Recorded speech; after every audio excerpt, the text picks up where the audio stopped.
Capítulo 5. La hora más oscura. Si algo hubiera sido necesitado para dar un ímpetu a la popularidad de Jacques McMurdo entre sus camaradas, sería su arresto y absolución.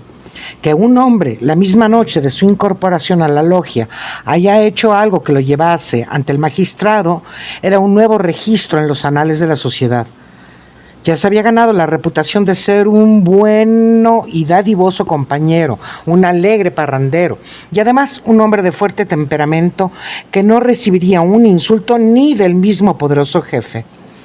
Pero en adición a esto impresiona a sus compañeros con la idea de que entre todos ellos no había ni uno cuyo cerebro estuviera tan preparado para inventar un plan tan sanguinario o cuya mano sea tan capaz para llevarlo a cabo.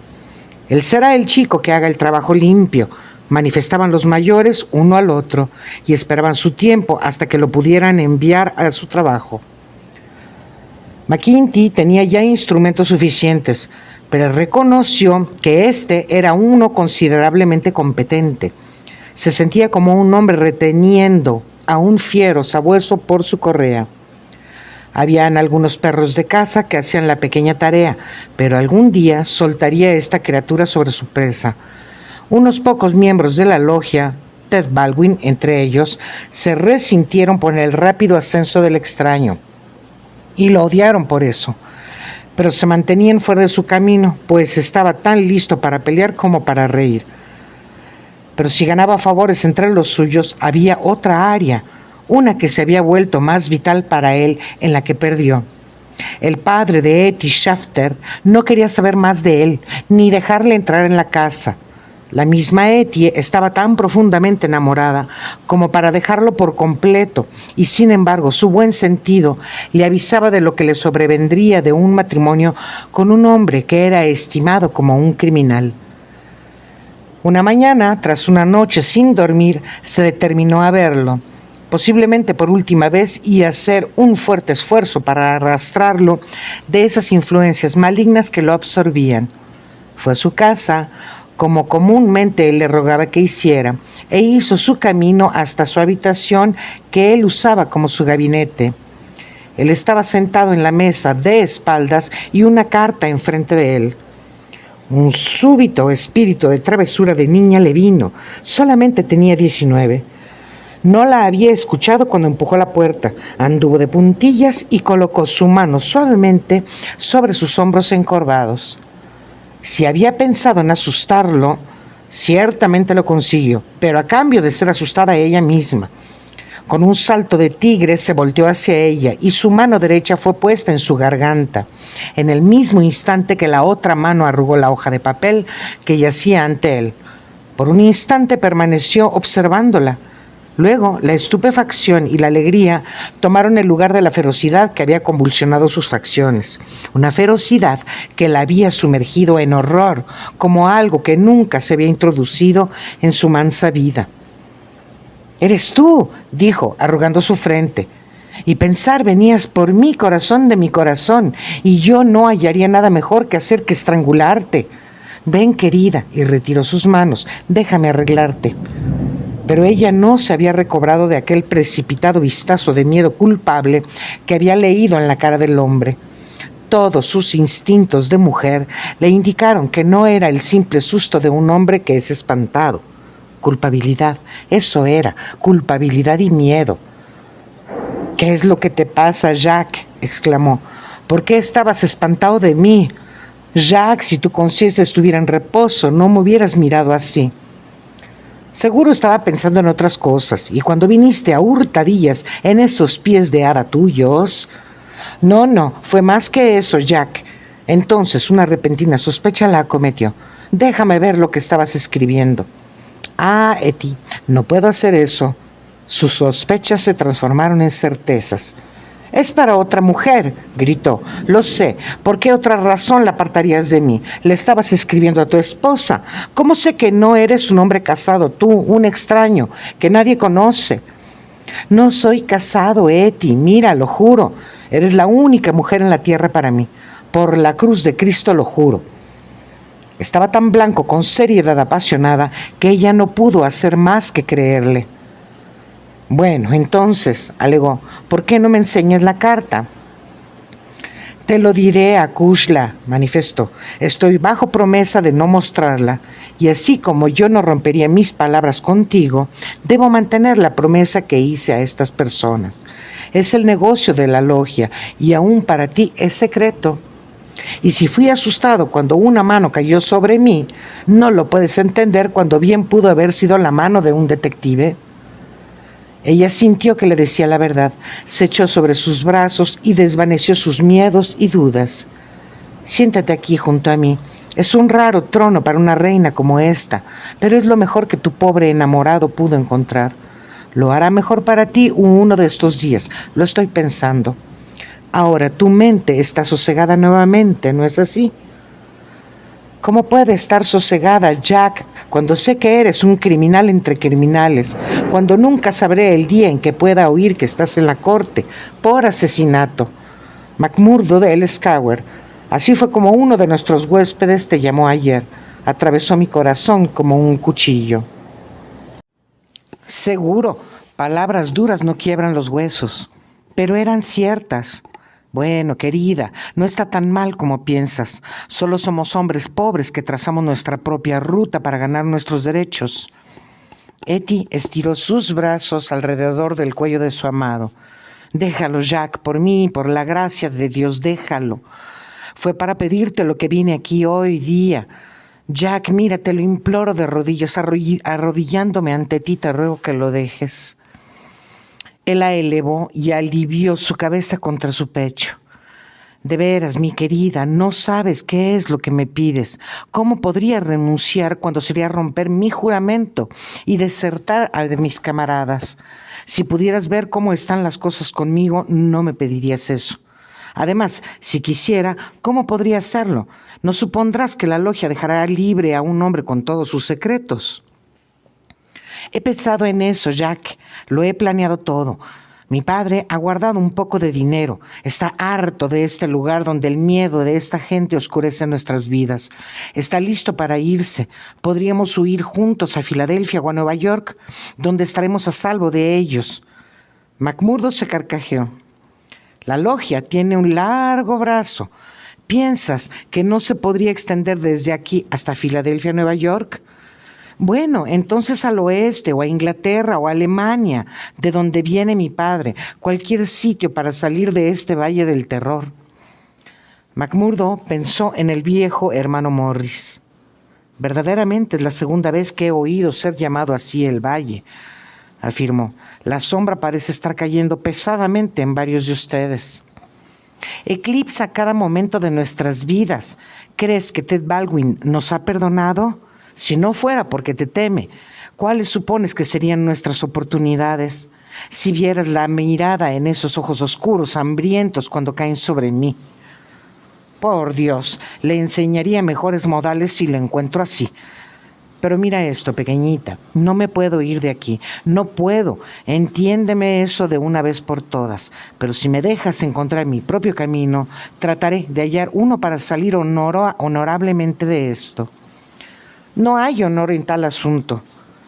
Bueno, es simplemente como lo ves, pero si me dieras 6 meses, trabajaría lo suficiente para irme sin estar avergonzado de mirar a otros a la cara. La chica se rió con gozo. 6 meses, gritó, es una promesa. Bueno, pueden ser 7 u 8, pero en un año como máximo dejaremos el valle tras nosotros. Era todo lo que Etty podía conseguir y aún así era algo. Estaba esta luz distante para iluminar la tenebrosidad del futuro inmediato. Regresó a la morada de su padre, lo más aliviada que había estado desde que Jack Murdo llegó a su vida. Puede ser imaginado que como miembro todas las actividades de la sociedad le serían explicadas, pero estaba pronto a descubrir que la organización era aún más amplia y más compleja que la simple logia. Incluso el jefe McKinty ignoraba algunas cosas, pues había un oficial denominado el delegado del condado que vivía en Hobson Patch, más allá de la línea ferroviaria, que tenía el poder sobre varias diferentes logias que manejaba de forma precipitada y arbitraria. Solo una vez McMurdo lo divisó. Un hombre rata, astuto y de pelo cano, con un andar escurridizo y una mirada lateral que estaba cargada con malicia.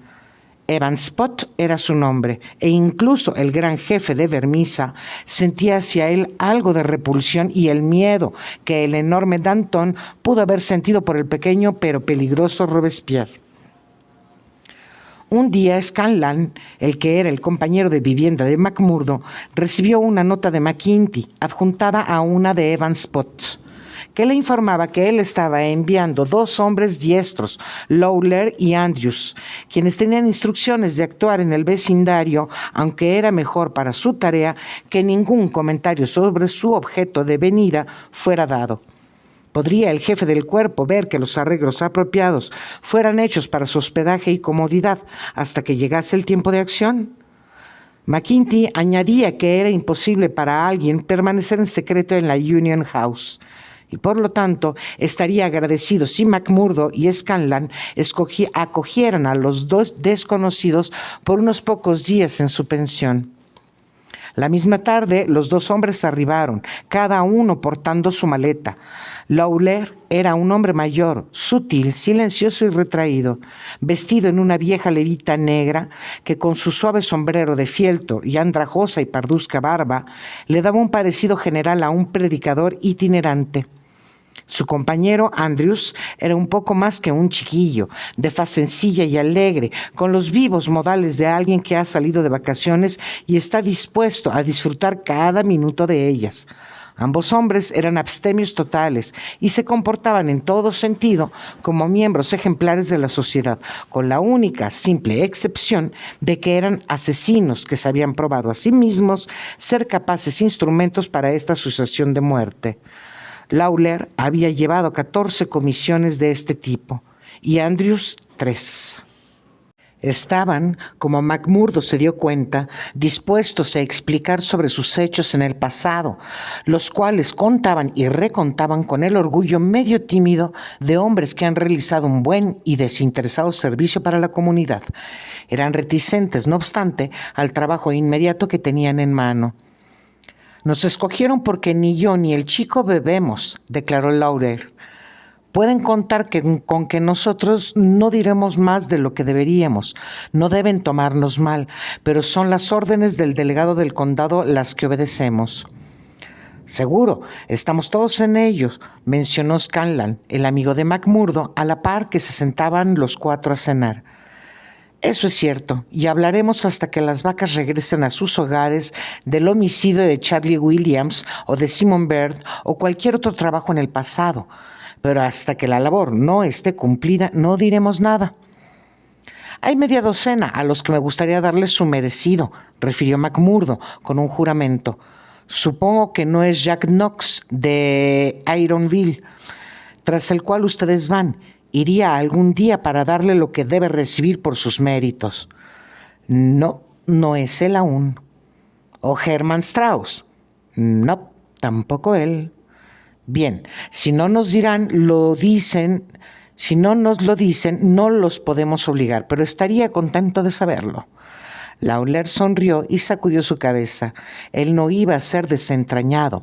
En vista de la mesura de sus invitados, Scanlan y McMurdo fueron determinados a asistir a lo que ellos llamaban la diversión. Cuando por consiguiente a tempranas horas, una mañana McMurdo los oyó caminando lentamente por las escaleras, despertó a Scanlan y los 2 se apresuraron en ponerse sus ropas. Cuando estuvieron vestidos, se habían marchado, dejando la puerta abierta a sus espaldas. Aún no era la alborada, y por la luz de las lámparas podían ver a 2 hombres distantes en la calle. Los siguieron cautelosamente, pisoteando sin hacer ruido la profunda nieve. La casa de huéspedes estaba cerca de los límites del pueblo, y pronto estuvieron en las encrucijadas que estaban más allá de sus confines. Ahí 3 hombres estaban esperando, con los cuales Lawler y Andrews sostuvieron una corta y ansiosa conversación. Entonces todos se movieron juntos. Era claramente algún trabajo notable que necesitaba un buen número. En este punto había varios senderos que llevaban a distintas minas. Los extraños tomaron el que se dirigía a Crow Hill, un enorme negocio que estaba en fuertes manos que habían sido capaces, gracias a su enérgico y temerario gerente de Nueva Inglaterra, Josiah H. Dunn, de mantener algo de orden y disciplina durante el largo reinado del terror. El día estaba irrumpiendo ahora y una fila de obreros estaban lentamente haciendo su camino, individualmente y en grupos, entre la ruta ennegrecida. McMurdo y Scanlan vagaban con los demás, manteniendo a la vista a los dos hombres que seguían. Una espesa niebla descendió sobre ellos y desde el corazón de ella vino el inesperado chillido de un silbato de vapor. Era la señal de 10 minutos antes de que los camarines bajen y la labor del día comience. Cuando alcanzaron el espacio abierto alrededor del respiradero de la mina, había cientos de mineros esperando, estampando sus pies y soplando sus dedos, pues era amargamente frío. Los extraños se quedaron en un pequeño grupo bajo la sombra de la sala de máquinas. Scanlan y McMurdo treparon un montón de basura desde donde se podía ver la escena completa ante ellos. Vieron al ingeniero de la mina, un gran escocés barbudo llamado Menzies, salir de la sala de máquinas y sonar el silbato para que los camarines fueran deslizados. En el preciso instante, un alto joven de holgada silueta, con un rostro afeitado y serio, avanzó acuciosamente hacia el pozo. Mientras avanzaba, sus ojos se colocaron sobre el grupo, silencioso e inmóvil bajo la sala de máquinas. Los hombres se habían quitado sus sombreros y elevado los cuellos de sus ropas para ocultar sus faces. Por un momento, el presentimiento de la muerte puso su fría mano sobre el corazón del gerente. Al siguiente se había zafado de él y vio únicamente su trabajo con respecto a desconocidos intrusos. «¿Quiénes son ustedes?», formuló mientras continuaba. «¿Qué están haraganeando por ahí?». No hubo respuesta, sino el muchacho Andrews dio un paso hacia él y le disparó en el estómago. El centenar de mineros esperando permanecieron inmóviles y sin poder ayudar, como si estuviesen paralizados. El gerente se llevó sus dos manos a la herida y se dobló en dos. Luego se bamboleó hacia atrás, pero otro de los asesinos dio un tiro y cayó de lado, pataleando y arañando sobre el hato de desmonte. Menzies, el escocés, lanzó un rugido de ira ante esa visión y se apresuró con una llave de hierro hacia los asesinos, pero fue recibido con 2 balas en el rostro que lo dejaron muerto a sus propios pies.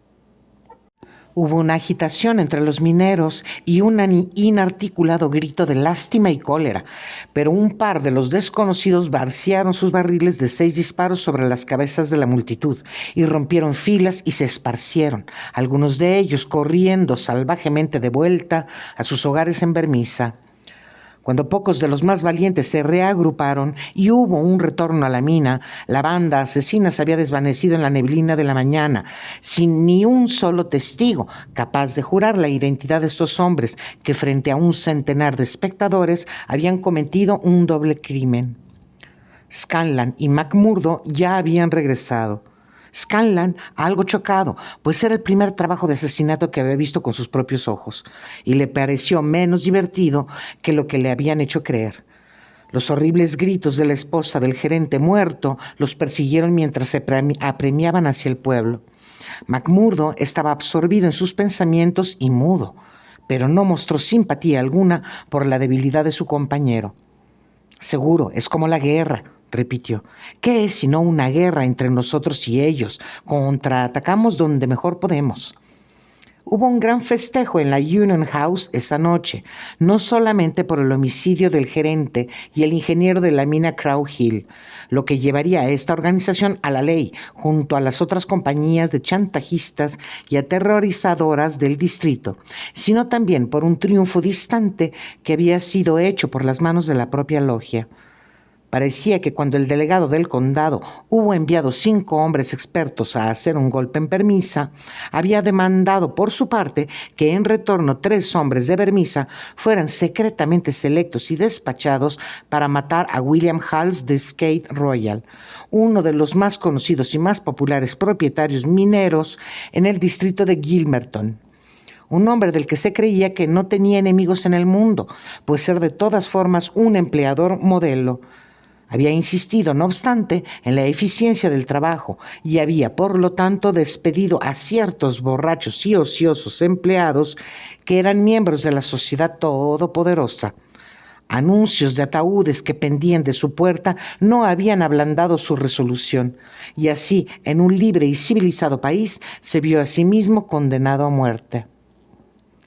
La ejecución había sido esta vez llevada a cabo debidamente. Ted Baldwin, que ahora se tendía en el sitio de honor junto al jefe del cuerpo, había sido el líder del grupo. Su perfil abochornado y ojos vidriosos, inyectados de sangre, hablaban de una falta de sueño y de bebida. Él y sus 2 camaradas habían pasado la noche anterior entre las montañas. Estuvieron desasiados y empapados, pero ningún héroe, regresando de una desamparada aventura, pudo haber tenido una más cálida bienvenida por sus compañeros. La historia fue contada y recontada en medio de gritos de deleite y exclamaciones de risas. Habían esperado por su hombre mientras él se dirigía en coche a su hogar al anochecer, tomando su estación en la cumbre de una colina empinada, donde su caballo comenzó su andar. Estaba tan forrado para reprimir el frío que no pudo sacar su pistola. Lo arrastraron fuera y le dispararon una y otra vez. Había clamado por piedad. Los clamores fueron repetidos para la diversión de la logia. «Oigamos de nuevo cómo chillaba», vociferaron. Ninguno de ellos conocía al hombre, pero hay drama eterno en el asesinato, y le habían demostrado a los scouters de Gilmerton que los hombres de Vermissa podían ser puestos bajo confianza. Había ocurrido un contratiempo, pues un hombre y su esposa conducían por allí cuando aún vaciaban sus revólveres en el cuerpo inanimado. Fue sugerido que les dispararan a ambos también, pero eran personas inofensivas que no estaban conectadas con las minas, por lo que fueron severamente avisados para que continúen y se quedaran callados, para que no caiga una cosa peor sobre ellos. Y así, la ensangrentada figura fue dejada como una advertencia para aquellos empleadores de corazón duro, y los 3 nobles vengadores se adelantaron hacia las montañas, donde la intacta naturaleza se extendía hasta el límite con caloríferos y los montones de basura. Allí estaban, sanos y salvos, con su trabajo bien hecho y las aclamaciones de sus amigos en sus oídos. Había sido un gran día para los scouters. La sombra había descendido aún más negra sobre el valle, pero así como el sabio general escoge el momento de la victoria en el que redobla sus esfuerzos para que así sus enemigos no tuvieran tiempo para afirmarse después de un desastre, asimismo el jefe McKinty, que veía sobre la escena completa con sus reflexivos y maliciosos ojos, había programado un nuevo ataque contra aquellos que se oponían a él. Esa misma noche, mientras de media bebida compañía rompía filas, tocó a McMurdo en el hombro y lo condujo al cuarto interior, donde tuvieron su primera entrevista. «Mira, mi muchacho», dijo, «tengo un trabajo que por fin vale la pena para ti. Tendrás la acción de en tus manos». «Estoy orgulloso de escucharlo», McMurdo contestó. «Puedes tomar a 2 hombres contigo, Manders y Reilly. Han sido notificados para este servicio. Nunca estaremos sosegados en este distrito hasta que Chester Wilcox haya sido liquidado, y tendrá el agradecimiento de todas las logias en los campos carboníferos si lo puede arreglar. Haré mi mejor esfuerzo de todas maneras. ¿Quién es él y dónde podría encontrarlo?» McKinty tomó su eterno cigarro medio masticado y medio fumado de la esquina de su boca y procedió a dibujar un burdo diagrama en una página arrancada de su cuaderno de notas. «Es la cabeza de los capataces de la Iron Dye Company. Es un ciudadano inflexible, un viejo sargento militar de la guerra, todo cicatrices y de color gris. Hemos tenido 2 intentos con él, pero no tuvimos suerte, y Jim Carnaway perdió su vida entre ellos. Ahora está en ti relevarlos. Esa es la casa, toda solitaria en las cruces de Iron Dyke, lo mismo como lo ves aquí en el mapa, sin nadie al alcance del oído. No será muy fácil, está armado y dispara rápido y al blanco sin hacer preguntas. Pero de noche, bueno, ahí está con su esposa, 3 niños y una ayuda contratada. No puedes recoger ni seleccionar, es todo o nada. Si puedes llevar una bolsa de pólvora explosiva al frente de su puerta con una lenta mecha en ella... ¿Qué ha hecho el hombre? ¿No te dije que le disparó a Jim Carnaway? ¿Y por qué le disparó? ¿Qué truenos tiene eso que ver contigo? Carnaway se dirigía a su casa y le pegó un tiro. Eso es suficiente para mí y para ti. Tienes que terminar bien este asunto. Están estas 2 mujeres y los niños. Entran en esto también. Deben hacerlo. ¿De qué otra forma podemos cogerlo? Parece demasiado cruel con ellos, pues no han hecho nada. ¿Qué clase de conversación de estúpidos es esta? ¿Se arrepiente? Calma, concejal, calma. ¿Qué he hecho alguna vez para que pueda pensar que estoy desertando de una orden del jefe del cuerpo de mi propia logia?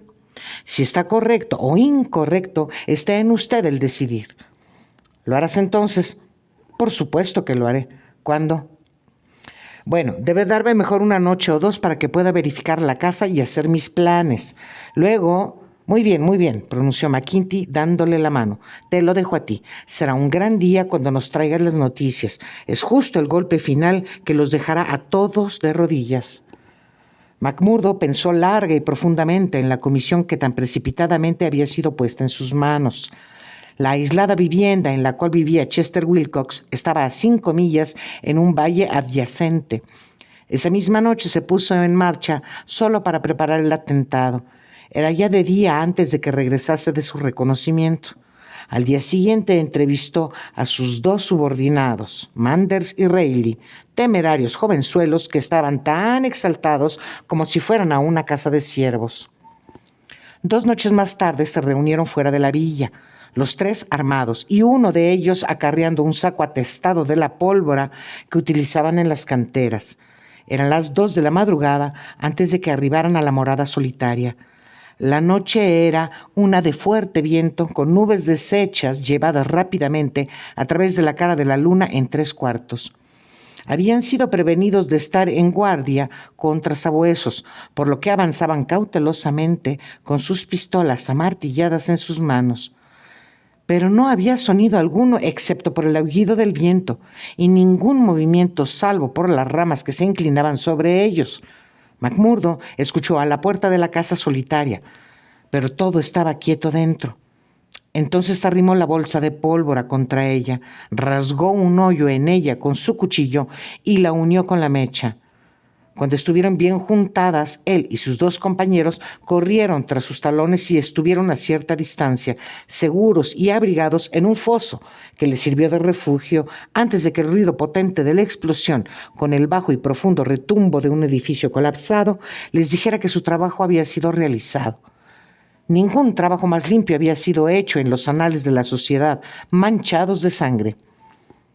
Pero fue una pena que una labor tan bien organizada y llevada a cabo tan osadamente fuera todo para nada. Advertido por el destino de varias víctimas y sabiendo que estaba señalado para la destrucción, Chester Wilcox se había trasladado con su familia justo el día anterior a unos cuarteles más seguros y menos conocidos, donde una guardia de policía los protegería. Era una casa deshabitada la que había sido despedazada por la pólvora, y el torvo viejo sargento militar de la guerra aún continuaba enseñando disciplina a los mineros de Iron Dyke. «Déjemelo a mí», manifestó McMurdo. «Él es mi hombre y lo tendré por seguro, aunque deba de esperar todo un año por él». Un voto de gratitud y de confianza fue puesto de buen recaudo, y por el momento el asunto terminó. Cuando unas pocas semanas más tarde fue reportado en los periódicos que Wilcox había sido disparado en una emboscada, fue un secreto abierto el que McMurdo seguía con su trabajo más allá de su tarea no terminada. Tales eran los métodos de la sociedad de Freeman y tales eran los actos de los Scouters con los cuales esparcieron su mandato del miedo sobre el grande y rico distrito que fue por tan largo periodo perseguido por su terrible presencia. ¿Por qué estas páginas deben ser ensuciadas con demás crímenes? ¿No he dicho lo suficiente para mostrar a los hombres y sus métodos?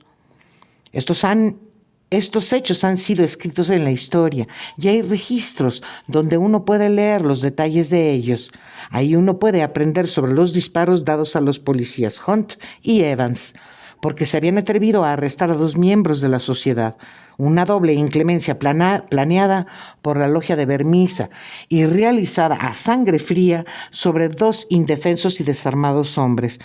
Ahí uno también puede leer de los tiros dados a Miss Larbury cuando estaba cuidando de su marido, el cual había sido golpeado casi hasta la muerte por órdenes del jefe McKinty.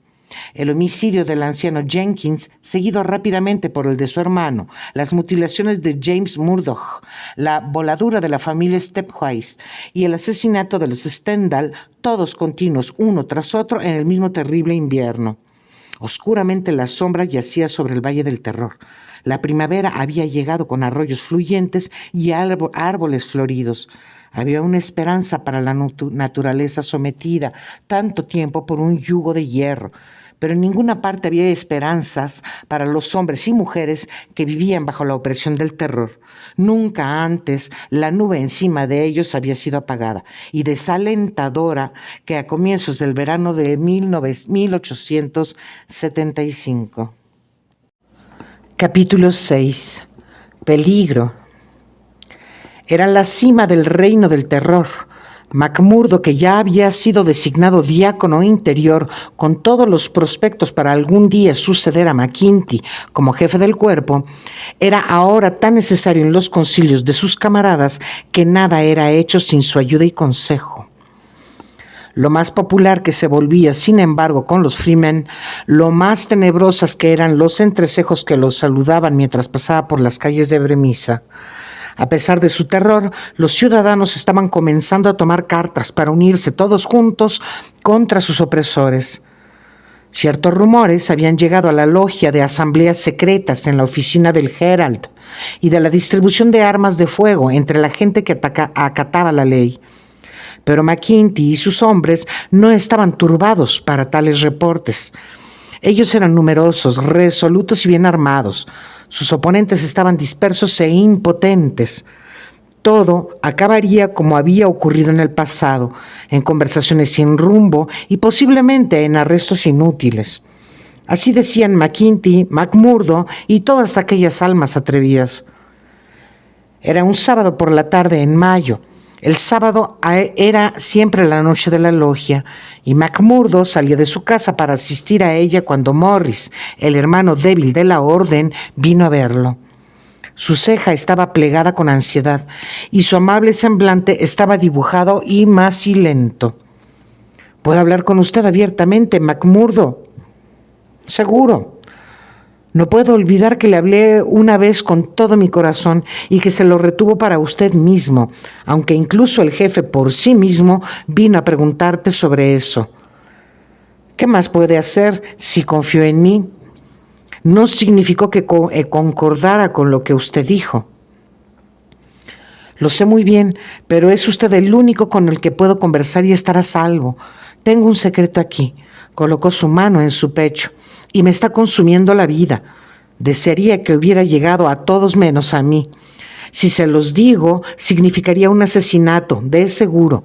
Si no lo hago, podría acarrear el fin de todos nosotros. Dios me ayude, pero estoy al borde de mi cordura con esto. McMurdo observó al hombre formalmente. Le estaban temblando todos sus miembros. Vertió algo de whisky en un vaso y se lo alcanzó. Es la medicina para gente como usted, insinuó. Ahora déjeme escucharlo. Morris bebió y su blanca fisonomía tomó un tinte de color. Se lo puedo decir con una sola oración, indicó. Hay un detective tras nuestro rastro. McMurdo clavó su mirada en él con asombro. ¿Por qué, hombre? ¿Está usted loco?, opinó. ¿No está acaso el lugar lleno de policías y detectives? ¿Y qué daño nos han hecho alguna vez? No. No es un hombre de este distrito, como usted dice. Los conocemos y es poco lo que pueden hacer. ¿Pero ha oído de los Pinkerton? He oído sobre un tipo con ese nombre. Bueno, puedo asegurarle que no encontrará rastros de él cuando esté sobre su pista. No es un trivial interés del gobierno. Es una certera y seria proposición de negocio la que está buscando resultados y los conservará ante todo cuando los halle. Si un hombre de Pinkerton está metido en este negocio, estamos todos destruidos. Debemos matarlo. Ah, es el primer pensamiento que le vino a usted. Será lo mismo con la logia. ¿No le dije que esto terminaría con un asesinato? Seguro. ¿Qué es matar? ¿No es una cosa muy común en estos lares? Lo es ciertamente, pero no está en mí señalar al hombre que será liquidado. No descansaría sosegadamente de nuevo, y no obstante, son nuestros cuellos los que están en juego. En el nombre de Dios, ¿qué debo hacer? Se balanceó hacia adelante y detrás la angustia de su indecisión. Pero sus palabras habían afectado a McMurdo profundamente. Era fácil ver que compartía la opinión del otro en cuanto al peligro y la necesidad de ser presentado. Asió el hombro de Morris y lo sacudió en su buena fe. Vea, hombre, prorrumpió, y casi chilló sus palabras en su excitación. No ganará nada sentándose acuciosamente como una vieja esposa en un velatorio. Tengamos los eventos. ¿Quién es el tipo? ¿Dónde está? ¿Cómo oyó sobre él? Vine a usted, pues. Usted es el único hombre que me aconsejaría.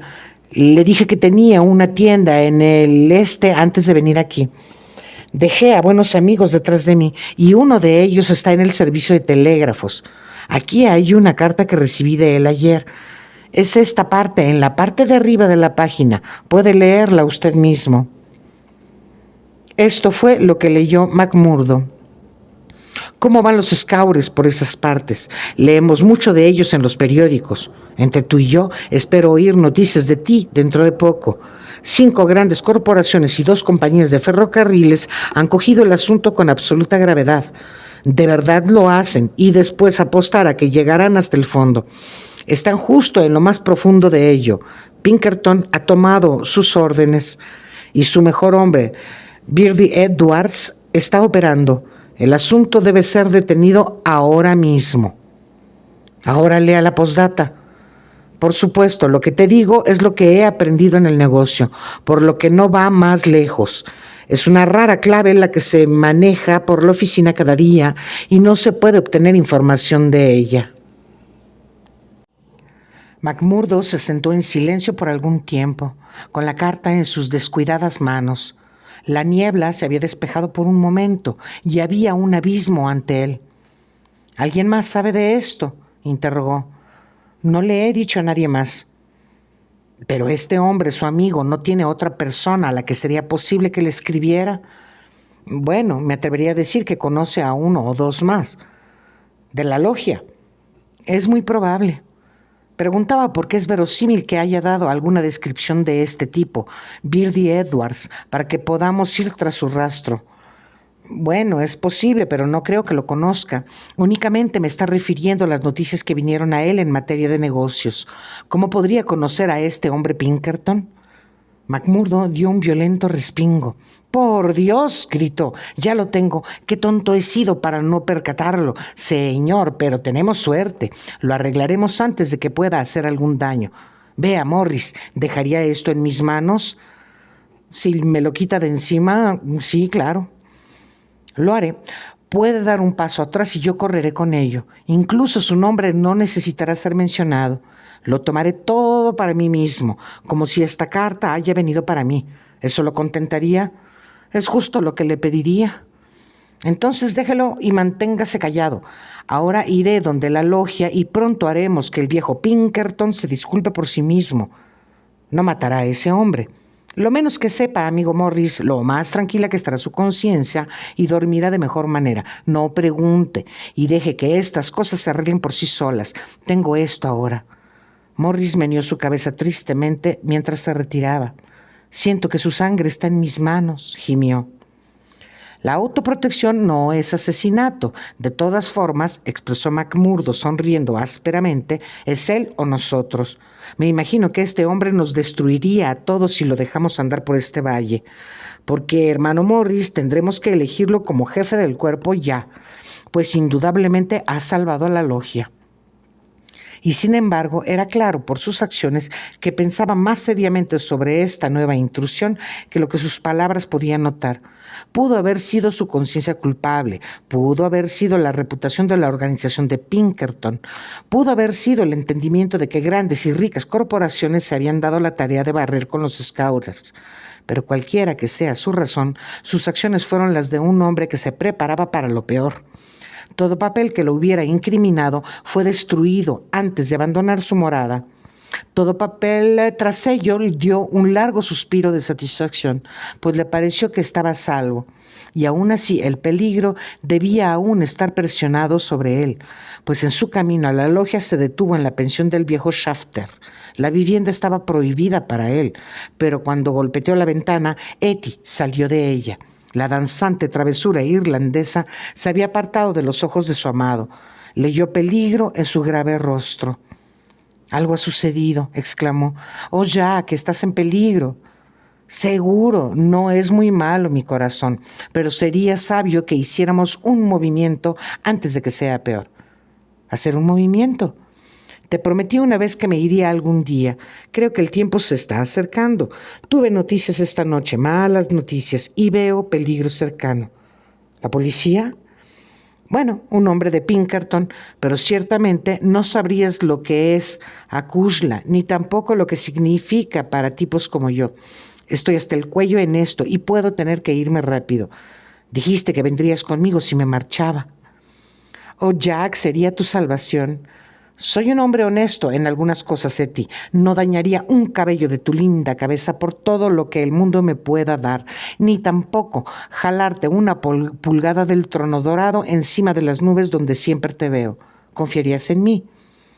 Ella colocó su mano sobre la suya sin decir una palabra. «Bueno, entonces presta atención a lo que te digo y haz como te ordene, pues en todo caso es el único rumbo que nos queda. Cosas van a ocurrir en este valle.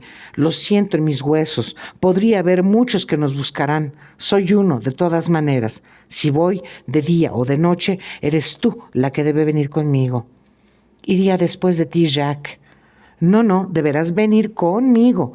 Si este valle estuviera cerrado para mí y nunca pueda regresar, ¿cómo te podría dejar atrás? Y conmigo quizás escondiéndome de la policía sin ninguna oportunidad de darte un mensaje. Es conmigo con quien debes venir. Conozco a una buena mujer en el lugar de donde vengo, y es allí donde te dejaría hasta que estemos casados. ¿Vendrás?» «Sí, Jack, iré». «Dios te bendiga por la confianza que tienes en mí. Sería un demonio infernal si abusara de ella. Ahora te aviso, Etty, solo será un mensaje dirigido a ti. Y cuando te llegue, dejarás todo y vendrás directo a la antesala del depósito y te quedarás allí hasta que vaya por ti. De día o de noche acudiré al mensaje, Jack».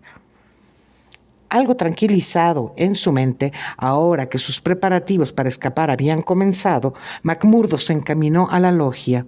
Ya se había reunido y solamente con complicadas señas y contraseñas pudo pasar la guardia exterior y la guardia interior que la cercaban. Un susurro de complacencia y bienvenida lo acogió mientras entraba.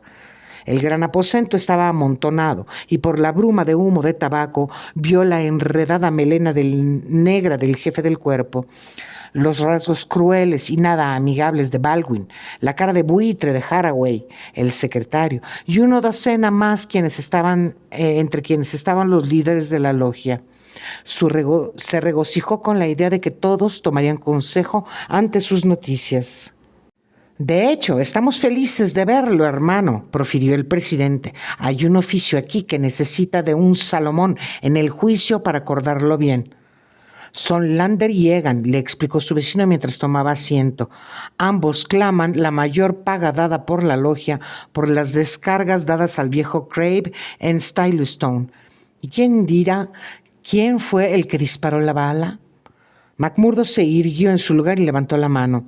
La expresión de su talante congeló la atención de la audiencia. Hubo un silencio sepulcral de expectación. «Eminente jefe del cuerpo», soltó en una voz solemne, «reclamo urgencia». «El hermano McMurdo reclama urgencia», señaló McGinty. «Es un reclamo que, según las reglas de la logia, toma precedencia. Ahora, hermano, lo escuchamos».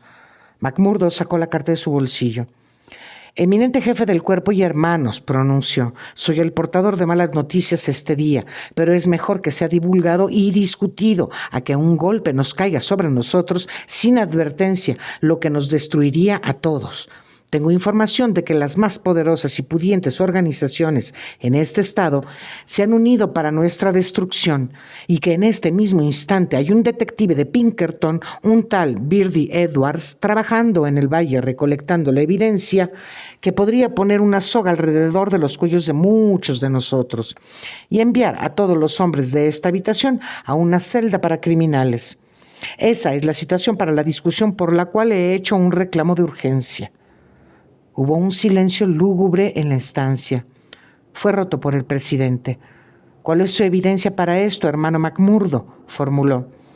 Es esta carta que ha llegado a mis manos, indicó McMurdo. Leyó el pasaje en voz alta. Es un asunto de honor conmigo, el que no dé detalles más particulares sobre esta misiva, ni ponerla en sus manos, pero les aseguro que no hay nada más en ella que afecte a los intereses de la logia. Colocó el caso ante ustedes tal y como me llegó a mí. Déjeme decirle, señor presidente, manifestó uno de los hermanos de más edad, que he oído de Birdie Edwards y que tiene la reputación de ser el mejor hombre al servicio de Pinkerton. ¿Alguien lo conoce de vista?, consultó McGinty. Sí, respondió McMurdo, yo lo conozco. Hubo un mascullo de sorpresa en todo el salón. Me parece que lo tenemos entre nuestras manos, prosiguió con una optimista sonrisa en su expresión. Si actuamos rápida y sabiamente, podremos cortar esto de una vez por todas. Si tengo su confianza y su ayuda, es poco lo que debemos temer. ¿Qué debemos temer de cualquier manera? ¿Qué puede saber de nuestras acciones? Podría decir eso si todos fueran tan leales como usted, concejal, pero este hombre tiene todos los millones de los capitalistas a sus espaldas. Piensa que pueda haber un hermano débil entre todas nuestras logias que no pueda ser comprado. Se metería en nuestros secretos, quizás ya los tiene. Solamente hay una posible cura. Que nunca salga del valle, dijo Baldwin. McMurdo asintió. Bien para usted, hermano Baldwin, apuntó. Usted y yo tenemos nuestras diferencias, pero ha dicho la palabra exacta esta noche. ¿Dónde está él entonces? ¿Dónde lo podríamos encontrar? Eminente jefe del cuerpo, refirió McMurdo con reserva. Les diría a todos que esto es un asunto demasiado vital para discutirlo ante toda la logia. Dios me perdone que tenga dudas sobre alguien aquí, pero si algún comentario llega a los oídos de este hombre, terminarían las oportunidades para cogerlo.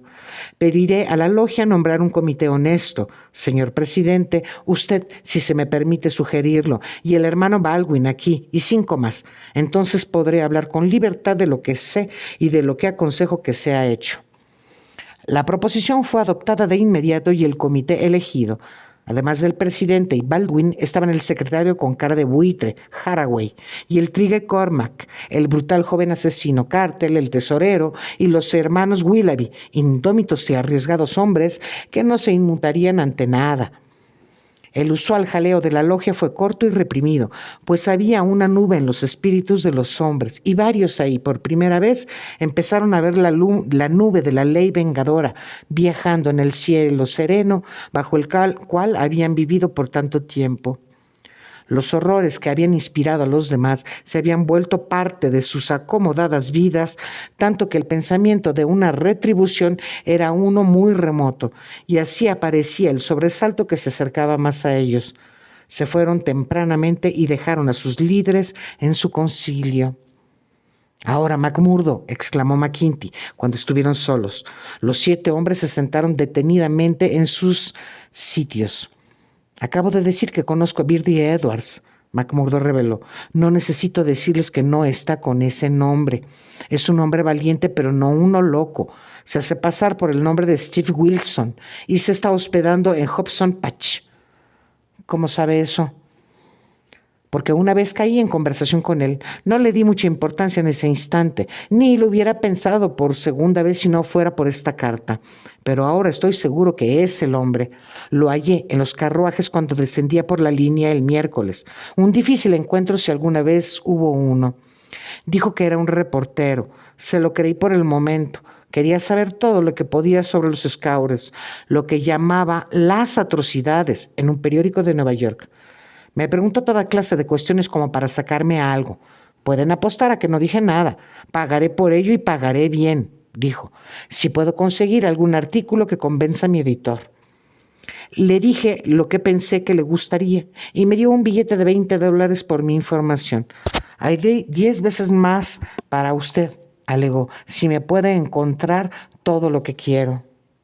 ¿Qué le dijo entonces? Cualquier cosa que pude inventar. ¿Cómo sabe que no era un periodista?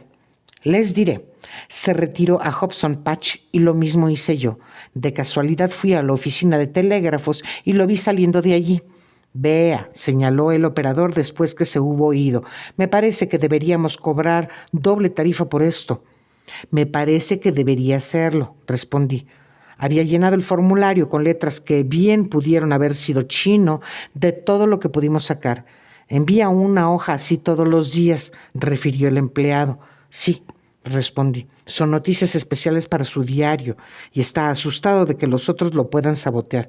Eso fue lo que el operador pensó y lo que pensé en ese momento, pero ahora es diferente. Por Dios, creo que estás en lo correcto, gruñó McGinty. Pero ¿qué crees que deberíamos hacer con ello? ¿Por qué no vamos de frente y nos las arreglamos con él? Alguien sugirió. Sí, mientras más pronto mejor. Empezaría este mismo minuto si supiera dónde hallarlo, dictó McMurdo. Está en Hobson Patch, pero no reconozco la casa. Tengo un plan, no obstante, si siguieran mi consejo. Bien, ¿cuál es? Iré a Patch mañana en la mañana, lo rastrearé a través de operador. Él lo puede localizar, supongo. Bien, entonces les diré que yo mismo soy un Freeman. Le ofreceré todos los secretos de la logia por un precio. Pueden apostar a que se lo tragará. Le diré que los papeles están en mi morada y que sería todo lo que valdría en mi vida dejarle ir mientras los muchachos estén cerca. Verá que es un práctico sentido común. Déjelo venir a las 10 de la noche y podrá ver todo. Eso lo atraerá de seguro. Bueno, pueden planear el resto ustedes mismos. La pensión de la viuda McNamara es una casa solitaria. Ella es tan constante como el acero y tan sorda como un poste. Solo estamos Scanlan y yo en la morada.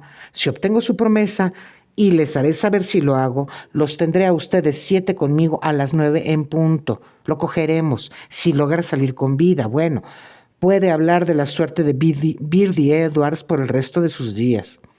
¿Habrá un vacío en la oficina de Pinkerton o me equivoco? Déjalo así, McMurdo. A las 9 mañana estaremos contigo. Una vez que cierres la puerta tras él, puedes dejarnos lo demás.